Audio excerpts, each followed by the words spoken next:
Si bien el título es Medicina Ambulatoria, yo pensé poner como título El screening no salva vidas.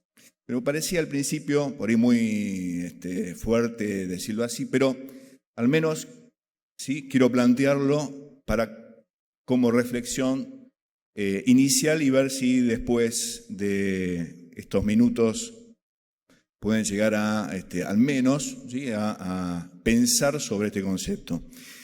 Mi marco va a ser específicamente lo que es screening en la detección de cáncer. Y estas dos diapositivas que voy a plantear ahora, las coloco siempre, y me parece que es fundamental insistir en este punto, que es los test de screening, o cuando uno pesquisa cáncer, tiene que tener tres premisas. No es no solo en la solicitud, sino también cuando hagamos lectura o cuando leamos sobre los diferentes trabajos que existen en prevención de cáncer. Primero, una clara demostración que el paciente, la persona que le vamos a indicar el test de screening, es una persona que no tiene riesgo, ¿sí? Que está sana y no tiene riesgo. Pensar, ¿no? Que hasta ese momento es una persona sana que va por un control de salud al que le vamos a detectar un test. ¿Sí? Persona sana. La segunda premisa es demostrar que ese test, si detectara algo, lo detecta el cáncer en estadio temprano. Y tercero, es que el resultado de esa detección tiene un alto impacto. Y cuando hablo de alto impacto, hablo de disminución de mortalidad. Y este es otro concepto que sería el segundo objetivo que me gustaría, al menos si logro instalar en cuanto a su razonamiento. El alto impacto significa disminuir la mortalidad. Un alto impacto en la mortalidad y sin riesgo, ¿sí? al momento de indicar la prueba. En resumen, sería detectar cáncer que tiene un crecimiento muy lento, ¿sí? Que tiene terapias efectivas si llegáramos a detectarlo y a crecer más, y que disminuye la mortalidad. Al momento de hacer el análisis de cualquiera de los trabajos, y yo insisto, de plantearnos qué test solicitar, yo les voy a compartir con ustedes que tenemos que tener en cuenta dos sesgos que existen en relación al test de detección y a cualquier otro test, pero sobre todo al test de detección. Primero es el sesgo que se llama sesgo de detección de diagnóstico temprano. Esto es, los test diagnósticos, los test de cáncer, detectan, ¿sí? la enfermedad cuando el paciente está asintomático, o sea, lo detecta en el periodo preclínico. ¿Sí? Ese es uno de los sesgos, lo detecto en el periodo preclínico. Siendo el ejemplo, ¿sí? Si un paciente que nos consulta a los 67 años, nos consulta con hemóptisis, tos, disnea, le diagnosticamos cáncer de pulmón, ¿sí? Y sabemos que muere a los 70 años, ¿sí? La supervivencia de este paciente va a ser 0. Se murió antes, ¿sí? Se murió a los 70, se lo detecté a los 67. ¿Sí? Ahora, si este mismo paciente yo le hago un test de screening a los 60 años, ¿sí? Y le detecto el cáncer de pulmón, ¿sí? Va a seguir muriendo a los 70 años, pero aquí vemos que la tasa de supervivencia a los 5 años es ficticiamente, ilusoriamente del 100%. Se muere a la misma edad, o sea, no modifico ni le doy años a su vida. Se muere igual, con el agravante que del momento que le detecto el cáncer de pulmón, por screening, su vida cambia, porque ese paciente va a vivir unos años más sabiendo que tiene cáncer de pulmón. No sabe que se va a morir a los 70 años igual que si no lo hubiese detectado. El otro sesgo es el sesgo de longitud, lo que se llama, que es lo que los test, significan los test de detección del cáncer, en general detectan cánceres de crecimiento muy lento, y en la mayoría de los casos este crecimiento lento no produce sintomatología, ¿sí? Y de nuevo, no hay ninguna incidencia al detectarlos, ¿sí? Tempranamente. El ejemplo de esto es el sobrediagnóstico. Lo detecto en el periodo ¿sí?, en un cáncer que crece muy lento, y lo más probable es que el paciente se muera o los pacientes se mueran con el cáncer sin tener sintomatología del cáncer. Entonces, esta detección en periodo temprano de un cáncer que va a crecer lentamente es lo que se denomina sobrediagnóstico. Y el ejemplo que vemos aquí, si nosotros agregamos la detección del cáncer al grupo de pacientes, ¿sí?, que tenían, en el caso que ven abajo, sumamos 2.000 detecciones de cáncer a 1.000 pacientes que iban a tener un crecimiento rápido, ficticiamente estamos aumentando la tasa de sobrevida porque, como ven, se siguen muriendo la misma cantidad de pacientes. Se mueren la misma cantidad de pacientes, aumento ficticiamente la incidencia, ¿sí?, la supervivencia, y en realidad sí, estoy aumentando el número de cánceres detectados, pero no disminuyo la mortalidad. Entonces, el sobrediagnóstico lleva a un sobretratamiento, y el tratamiento no es que no tenga efectos colaterales, más allá. Y cuando digo de sobretratamiento y de efectos colaterales, hablo físicos y psíquicos.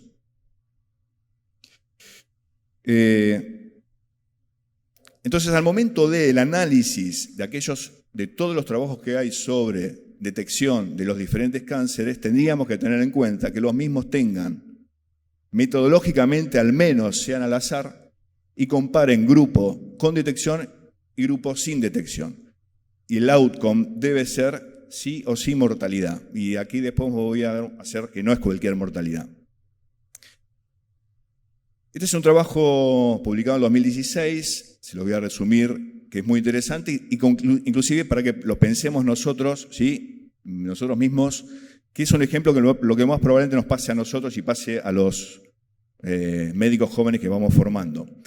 Se hizo una entrevista a 412 médicos internistas, médicos generales y de atención primaria, en el que era un cuestionario y se planteaban 2 test de detección hipotéticos, ¿sí?, test de detección de cáncer. Se le decía, se le daban las cifras, se le explicaba qué tipo de detección era todo hipotético, se le decían, bueno, cuántos cánceres eran indolentes, el número de cánceres totales, y se le planteaba, ¿sí?, qué pensaban ellos en cuanto a la supervivencia a 5 años. ¿Sí? Se le daban los datos de supervivencia a 5 años y de mortalidad.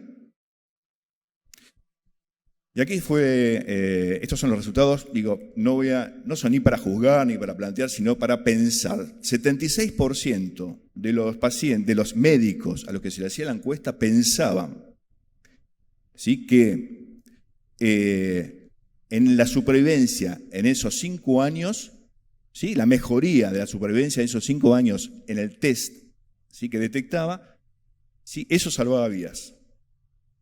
Que la supervivencia 5 años significaba salvar vidas. ¿Sí? Estos médicos, o la gran mayoría, no planteaba, o no tocaban, o no pensaban el tema de la mortalidad, de la reducción de la mortalidad. 50% de ellos pensaban que los hallazgos comparados, aquellos que detectaban con los que no detectaban, sí eran mejores.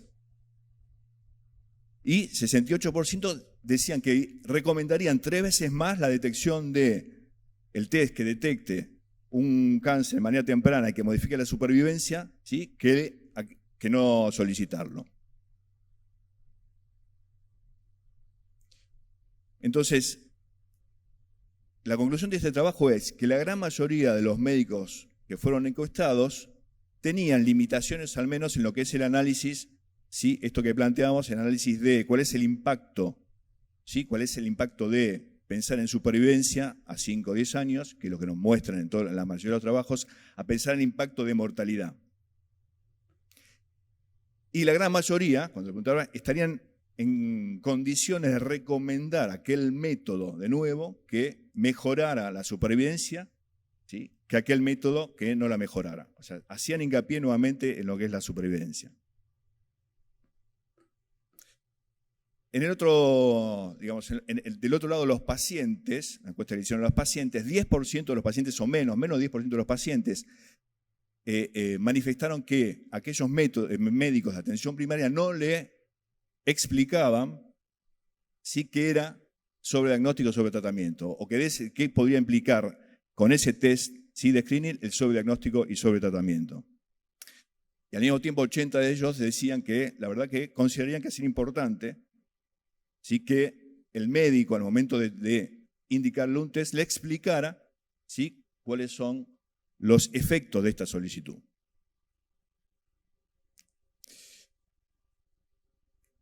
Entonces, la gran mayoría de los trabajos que están publicados sobre detección de cáncer, sí hablan de mortalidad. La gran mayoría de la mortalidad, y como dije, deben hablar de mortalidad. Ahora, no es lo mismo la mortalidad específica, ¿sí?, que la mortalidad total. ¿Sí? Los trabajos deberían analizar la mortalidad por todas las causas y no solo la mortalidad específica por cáncer. Porque ese es el impacto que buscan los test de detección, ¿sí?, de este cáncer. Vamos a este ejemplo. ¿Sí? Voy a poner dos ejemplos para ilustrar lo que viene diciendo hasta ahora. Uno de los más comunes, cáncer de próstata.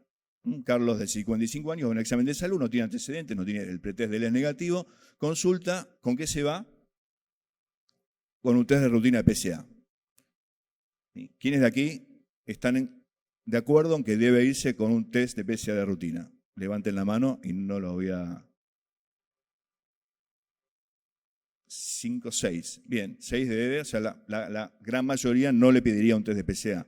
Esto, bien. Las recomendaciones para el grupo etario de 55 años en adelante es no solicitar estudio de PSA. ¿Sí? Lo dice la Task Force, es una recomendación C, no dice no lo hagan. De nuevo, el no hacer es, cada uno decide si lo hace o no lo hace. Estas son recomendaciones D, pero está escrito la Task Force, que modificó sus recomendaciones, lo plantea como grado C de Gray. Sí, en grupo poblacional 55-69, menos de ellos ni siquiera C. ¿Sí? Y aquí habla de diagnóstico, sobre tratamiento, falsos positivos, del sobretratamiento como consecuencia. ¿Sí? ¿Cuál es el fundamento? Lo que venimos hablando hasta ahora, el fundamento es la detección del cáncer de próstata si aumenta la cantidad de cáncer diagnosticado. Es correcto que aumente la mortalidad, porque lo dicen todos estos estudios que tienen por lado limitantes bastante importantes, el estudio de Estocolmo, los primeros 4 que son históricos tenían errores metodológicos, porque hay que revisarlo. Vuelvo atrás. Detectan si aumentan la mortalidad específica, pero todos ellos han demostrado que disminuyen la mortalidad global, o sea, no tienen modificación sobre la mortalidad por todas las causas. No solo eso, es que, sino que sería necesario, ¿sí?, que una prueba de detección disminuiría 1.3 muertes, ¿sí?, en 13 años por cada 1000 que pidamos. Una por cada 1000 en 13 años es lo que podríamos reducir pidiendo un test de especialidad en este grupo poblacional. Por lo tanto, la gran mayoría de los estudios publicados, los grandes, ¿sí?, esto yo lo he presentado en otros congresos, la gran mayoría de los estudios, que son los estudios paradigmáticos en detección de cáncer de próstata, han demostrado que, de nuevo, si bien aumenta la mortalidad específica, ¿sí?, detectan más, no modifican la mortalidad por todas las causas, y por otro lado, como vemos acá, tienen 12 años. ¿Sí? Y en el caso del RCP, 76% de biopsias no detectaron el cáncer, con lo que esto significa que una biopsia no es que no tenga efectos colaterales. Segundo y último caso, ¿sí?, lo mismo. Carlos, en este caso, tiene la misma edad, también va a un examen de salud, no tiene antecedentes, no tiene factor de riesgo para cáncer de colon, ¿sí? Sin embargo, se va con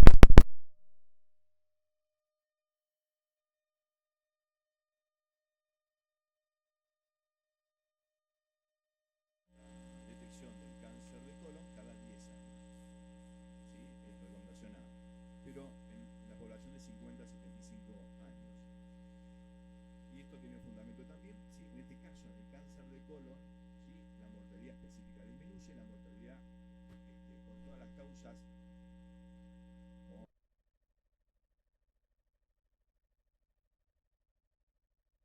embargo, lo seguimos pidiendo como detección. Las recomendaciones son estas, ¿sí? Las que están publicadas en NATFORC. Estos son los periodos. Fijémonos lo que tiene sangre oculta para materia fecal, que es el FOB en inglés, una vez por año. Y en el caso que muestro, no es cada 5, es erróneo, no se pide cada 5, sino se pide en aquellos pacientes que no tienen factores de riesgo, se pide cada 10 años. Sangre oculta en materia fecal, una vez por año. Esta se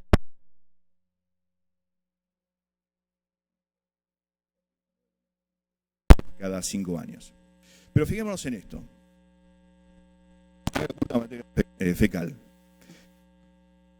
Pidiendo sangre oculta en materia fecal por año, nosotros estaríamos evitando una muerte por cada 1000 pacientes detectados.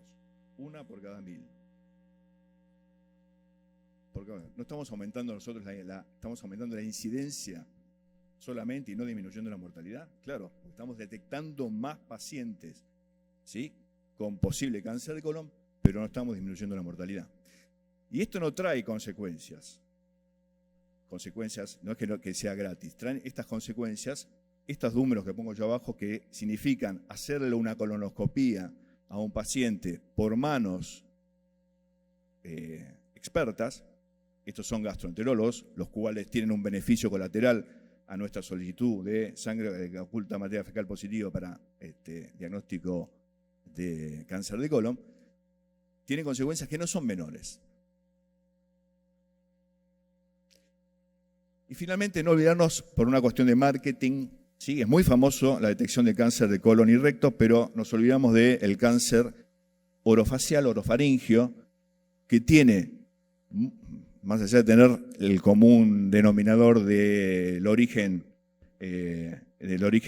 histológico, tiene los mismos o números muy parecidos.